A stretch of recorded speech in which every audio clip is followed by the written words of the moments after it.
Hi everyone. So this is Silke. She's a super awesome lawyer at Gnosis. I'm exactly. And this is Chris. This is Chris, our product manager. So we Also awesome. We'll be sharing this presentation so that you get sort of two perspectives into the same thing. I actually wanted to start off by asking who here has heard of the dxDAO, but Will actually did a favor and announced it a few times. So who heard of the dxDAO before coming here today? Okay, awesome, really great. So why are we speaking about awakening the dxDAO? Yeah, so we are wake up the dxDAO because we are not the ones who are actually part of the DAO. We helped it to wake up, and we helped allocating the reputation, the voting power in it. And it's an experiment because we're testing decentral governance for a trading protocol, and also it's an experiment because we really don't know how it turns out. So let's look at the agenda for today for the next 30 minutes. We'll briefly cover what the dxDAO is. We'll speak a little bit more about the motivation, why we wanted to initiate it and why we need it. And then we have 5 challenges for you. There were so many more, but we wanted to also present some solutions to them. So that'll be really exciting, and we'll really briefly touch upon what's happening now. Also, we did a test run last week, and apparently our presentation was slightly boring that our colleague Anita started doodling, so you'll find our presentation a little bit spiced up throughout. Yeah, and so Chris is going to talk for the first 15 minutes, mainly. I will speak for the second part of the presentation. What's important to know here is that neither Chris's comments, statements, nor mine are legal advice. She had to say this. So what is the dxDAO? So it is actually up and running and a fully lively kicking DAO as of right now.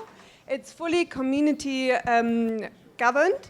Actually, there are 399 reputation holders. Reputation is essentially the voting rights that is being attributed and giving rights to make decisions in the DAO. It's based on DAOstack's governance infrastructure, which includes the holographic consensus framework, and also the voting is happening through the Alchemy interface. So you will hear all about this more throughout the day here today. It also has total control over the dxDAO trading protocol. There's potential to even govern further software protocols, but we'll go into detail what that actually means in a minute. Let me chip in here a little bit about the legal. From a legal perspective, what we think the dxDAO is it is conceived as a network of participants that are governed by contract, and that contract as participation agreement also mirrors the smart contract. So people ask us a lot, so how is Gnosis, we both work at Gnosis Limited, how is Gnosis involved? So I just wanted to put this up there black on white initially. So we were heavily involved in the ideation, design, and development, the same with the dxDAO. We also handed over the dxDAO to the dxDAO as a sort of proof of concept and to see how that works. There were no pre-allocation of voting rights to anybody, not Gnosis Limited. Also, Gnosis Limited did not take part in the vote staking period, so they have no decision-making power whatsoever. And we were also asked to step away after this initial distribution from any sort of community and communication. So this is why you might have noticed that we've become really inactive. So we really want to see how this turns out without our help. Okay, so I have to go into, it's not about the dxDAO, this presentation, but I do have to go into it a little bit so you understand the way and the mechanism how the distribution worked initially. So the dxDAO is a fully on-chain decentralized trading protocol for ERC20 tokens. Unlike many other decentralized exchanges, it's not order book based, but it is based on auction mechanism, namely the Dutch auction. So very roughly speaking, in a first stage, sell orders are collected, and in a second stage, they're auctioned off in the Dutch auction mechanism to willing bidders. I want you to have 4 takeaways that are necessary to understand this presentation going forward. So they might seem a little bit complicated, but please do bear with me.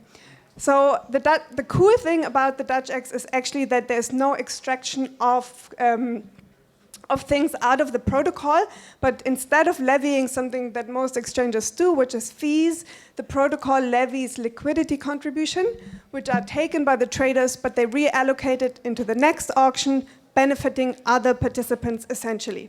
That's the first thing. The second thing is the more you trade, the more you generate Magnolia Token, which is a token intrinsic to the DAOX, which allows you to reduce the liquidity contribution. So Magnolia will become relevant later. The more Magnolia, the lower your liquidity contribution. Also, on smart contract levels, there are few parameters that are changeable. Namely this whitelist, the tokens that generate Magnolia, and also upgrading the protocol entirely. For example, we call them auctioneer powers. So why do we need the DAOX? The dxDAO. So for the DAOX particularly, we had two goals in mind. One was to create a global liquidity pool, which means as much as that everybody who trades from whatever interface taps into the same protocol layer, benefiting from others' liquidity. Because an exchange really lives from its liquidity. The more liquidity you have, the better it is for other participants. The second goal we had from the very beginning is to make this decentralized. And one way to do this is to just launch an immutable smart contract to the blockchain. But then what you do is with every sort of upgrade and redeployment of a smart contract, you really risk splitting this liquidity because people will have to integrate again, add tokens again, sort of withdraw their funds and put it in the new contract. So this went against the global liquidity pool. Additionally, as I mentioned, we have these changeable parameters on smart contract level. So the question is, who gets to decide on changing these parameters? It shouldn't be a central entity, it shouldn't be us. So this is where, for the DAOX, the dxDAO enters. Also, from some legal perspectives, the same thing. What we try to envisage or build with awake with the dxDAO was basically to have it as decentralized as a network as, in the long term, as Bitcoin and Ethereum. If you have a central entity actually making those or having those auctioneering powers, making changes, under various jurisdictions, that entity may be considered an operator. By handing the DAOX over to a as decentralized entity or more decentralized entity, what you actually do is you reduce the attack surface legally. So the first challenge, and I think actually Will also mentioned this, is really who gets to vote in this DAO. So first we decided we shouldn't decide, okay? So where do we start? And then also we didn't want, we wanted participants to actively show their interest in wanting to govern this. So they had to do something actively rather than sort of, yeah, all of you get to govern. So there was some involvement already from the beginning. And there had to be some sort of measure to gauge the interest. Because obviously if we say it's for everybody, everybody loves free stuff, everybody would have wanted to do it. But people who participated should also be equipped to do so. So some of our goals were that being the first protocol that would be governed by the dxDAO, it was super important to have a really strong link to the DAOX. So if we put the dxDAO in the hands of the users of the DAOX, there wouldn't really be a conflict of interest because it would be the users governing the protocol, right? We also wanted to sort of level the playing field and have the same terms for everybody participating. We really wanted it to be easy to participate. We'll show you in a minute how we try to achieve that.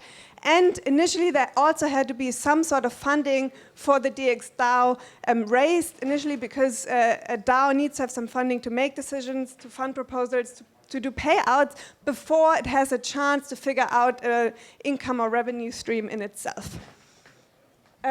So the way we designed it is we set over a period of 30 days, which we called the vote staking period, which largely happened throughout June.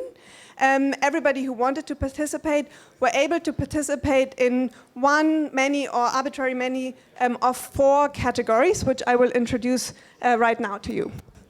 So we also tried to make it super easy by DAOstack actually coming up with this really cool vote staking interface. So this is just a screenshot where you can see the 4 categories.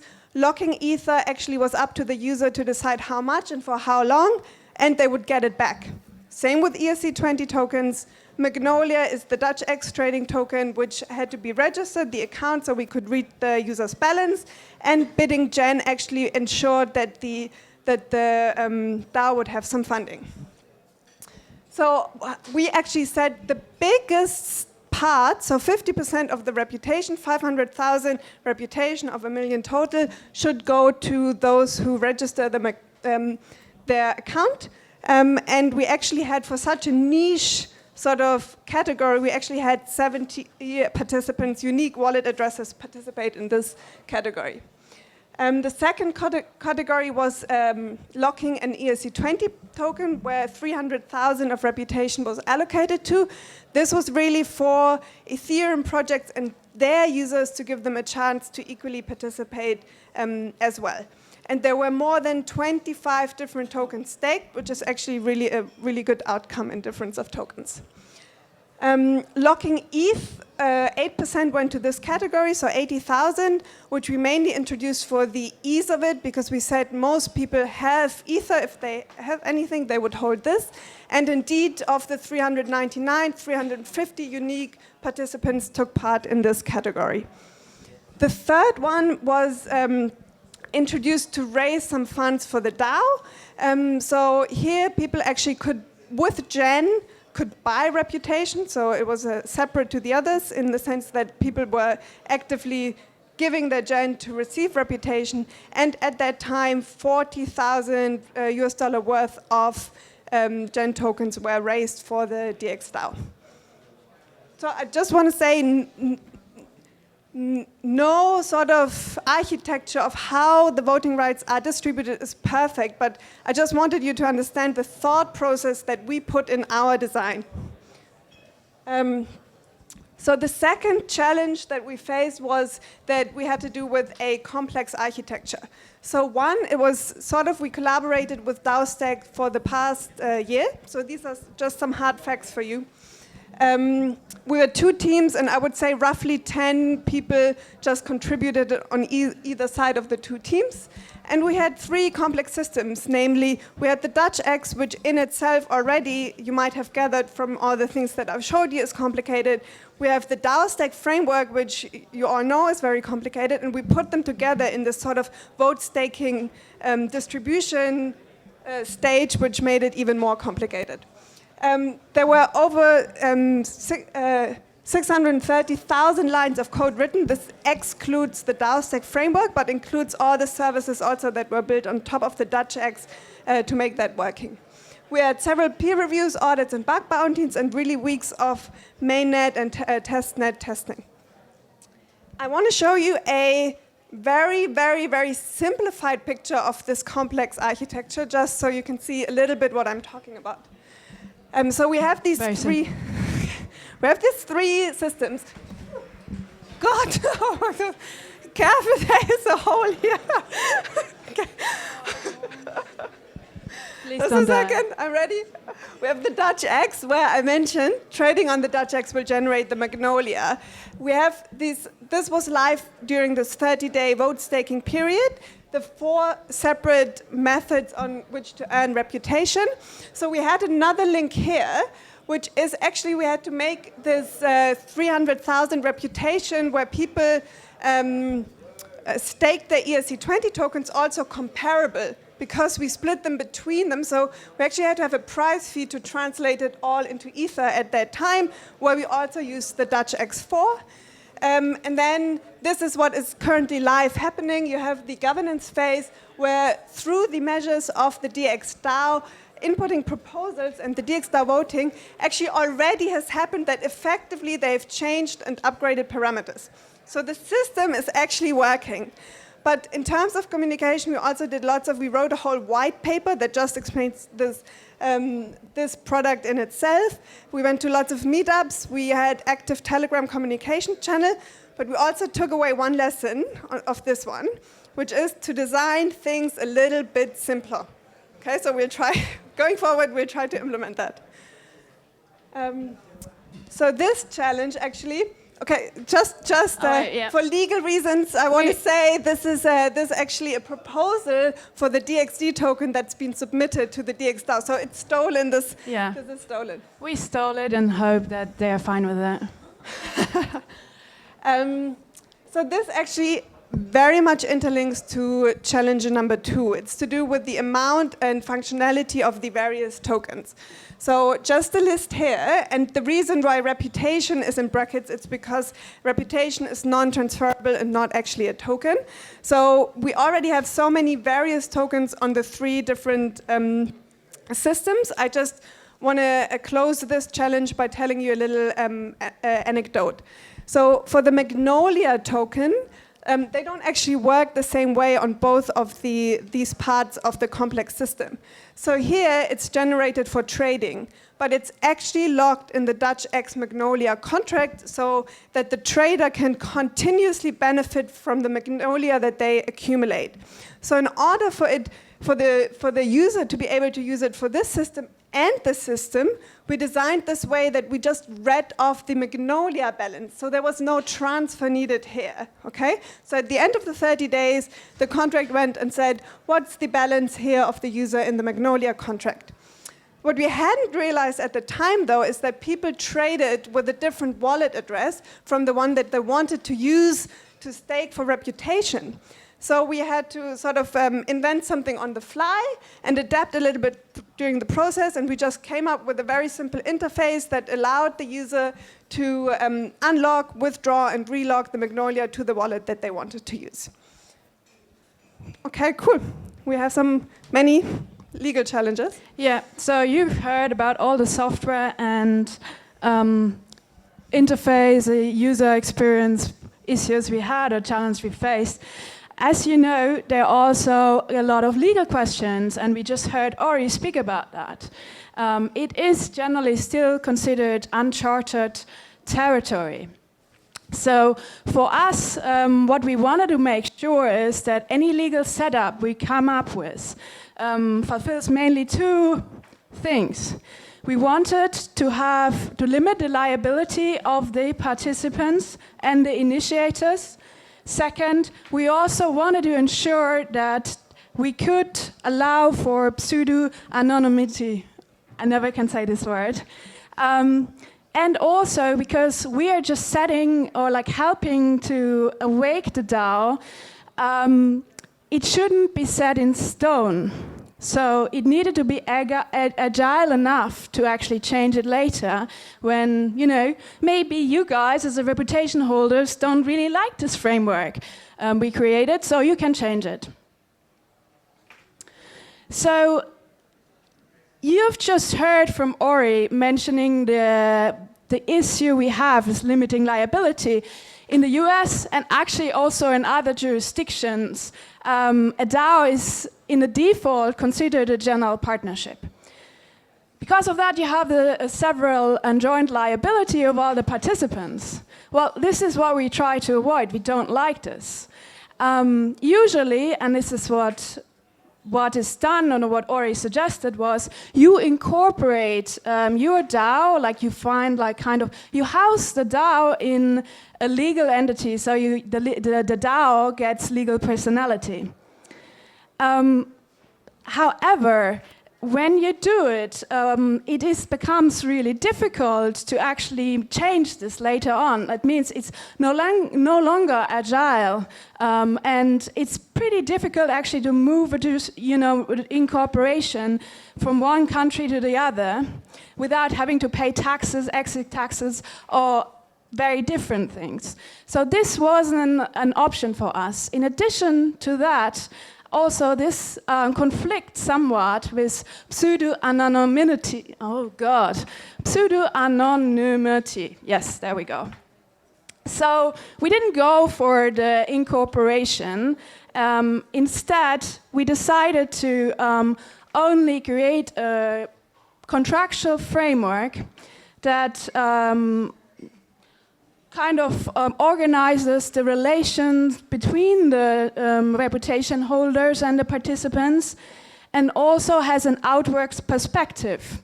So what we figured out actually is that we spoke to regulators and lawyers is that if you have a contractual framework, unless this is all illegal what you're doing, usually the regulators defer to it. So we kind of created like some analogy to a legal personhood by doing this. Another reason why we actually didn't want to incorporate in the United States is, I mean, we are based, what we are doing is handing over the Dutch X to the dxDAO, and the Dutch X is a trading protocol, and people might not like to be too close to the US regulators for that perspective. So, there we go. We have this participation agreement from maybe the ones who participated actually have seen this. Who read it? Who read the participation agreement? Who read the participation agreement? As you want. Oh, wow, my God! okay. Yeah, we have some people who actually did read the terms and conditions. So this participation agreement, it mirrors the code. So if you don't know code, it's probably easier to read this instead of like trying to read the code base. It also makes some outward suggestions. It basically defines the dxDAO as a network of participants, and it explicitly negates the existence of a general partnership. It also explicitly negates joint and several liability.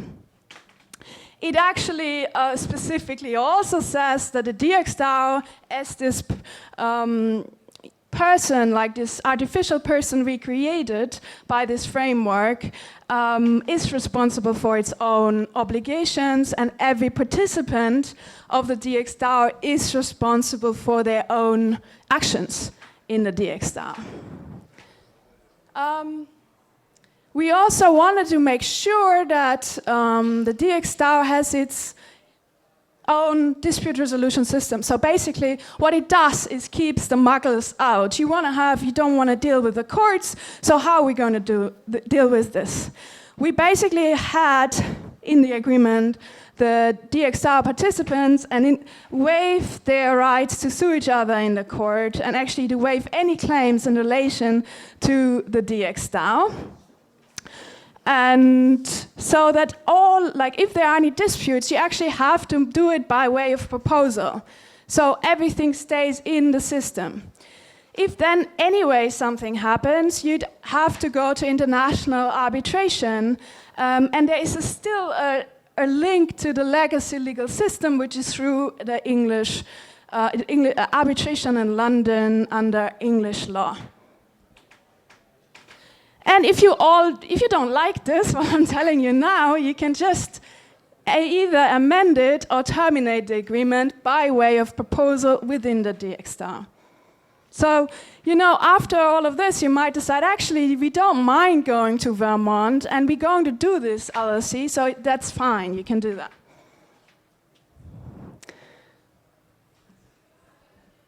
Yeah, this is kind of how it looked. Guess you saw it. Yeah, so the question becomes, actually, now we've created this framework, but as Ori he also mentioned, it's a problem of how you have these people sign and prove that this agreement was signed.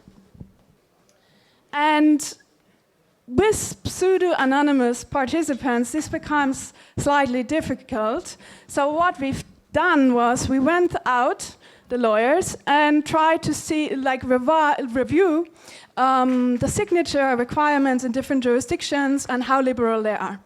We then realized that under English law, actually the signature requirements are rather liberal under common law, and that this would allow us to just define signing as executing a transaction on the Ethereum blockchain within our vote-taking time, and have this count with a hash of the participation agreement, have this count as your signature to this participation agreement. So we did this, we hashed it, and actually there were people later on who asked me, said, I didn't like this big scroll down of your participation agreement. I tried to do it via the blockchain, but I realized this is actually hashed every time I make a transaction in the vote staking. In addition to that, I mean, most people participated via the interface, so there's also a full pop-up of the participation agreement and a disclaimer that summarized the salient points of it. Chris hated this. This was like a big contention. Anyway, it did happen, and people had to actually click on it and also waive their right to argue against the authenticity of their signature in court.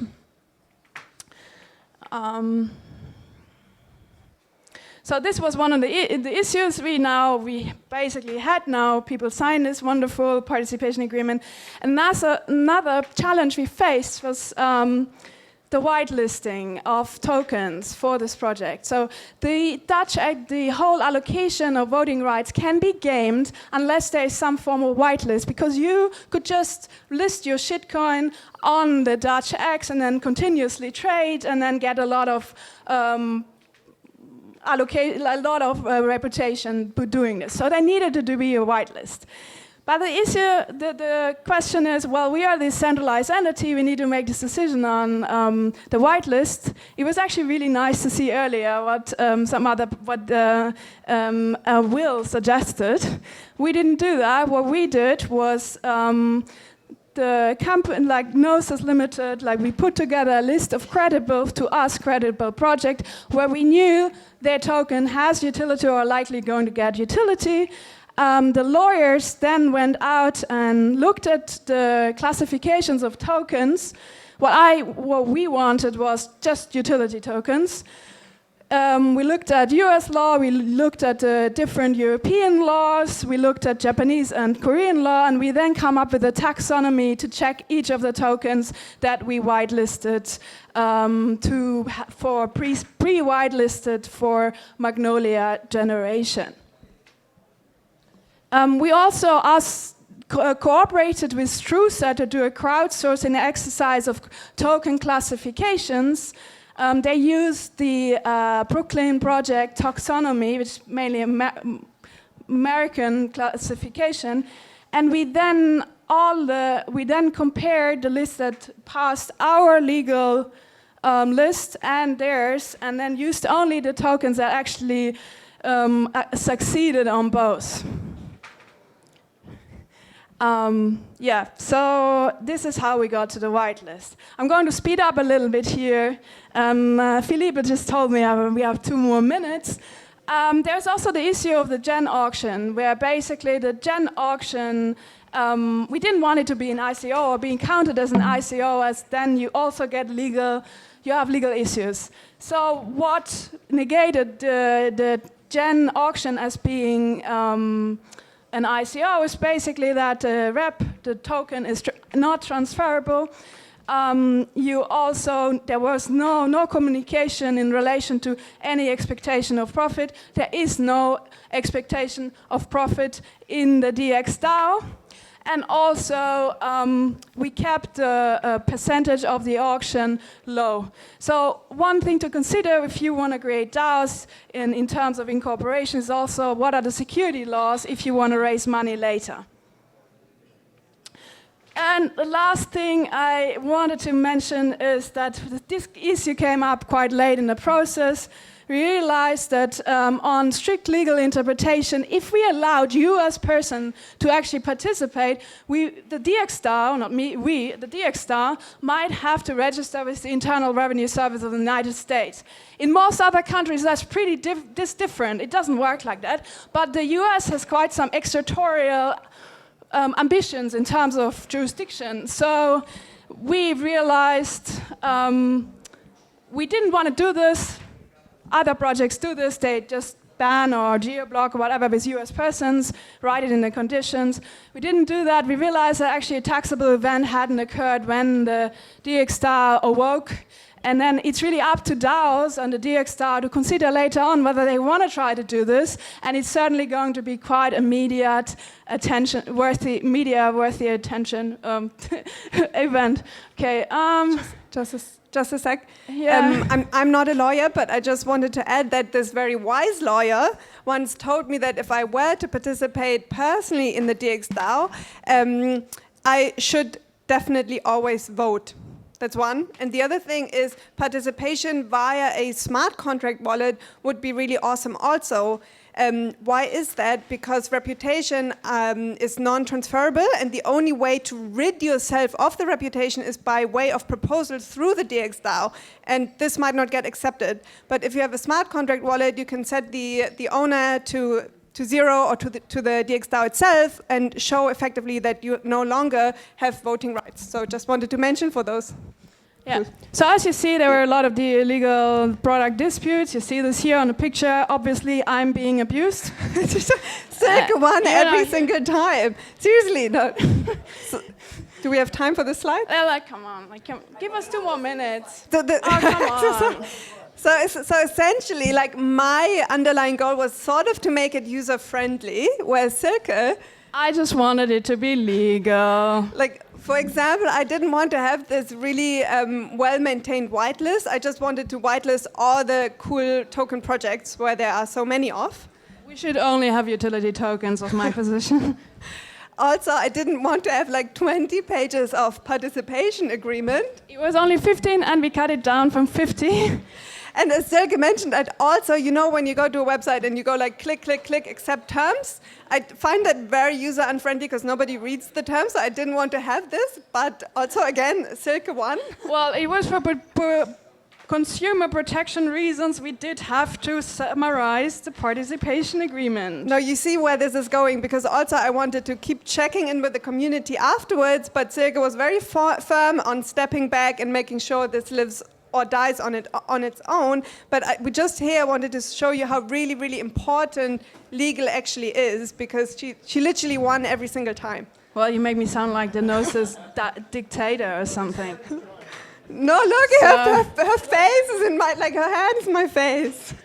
So, I mean, sorry, I know we're over. It's okay, I think we skip this, huh? Shall we skip this? It's basically just about what's happening now. Come on. It was just basically the dxDAO is very lively. There's a lot of discussions going on. There has been from all the DAOstack DAOs. I think actually it is the most active one. There have been whitelisting, support registering the ENS domain, and all kind of other things. So please check it out. It's really cool. These are the proposals that already passed.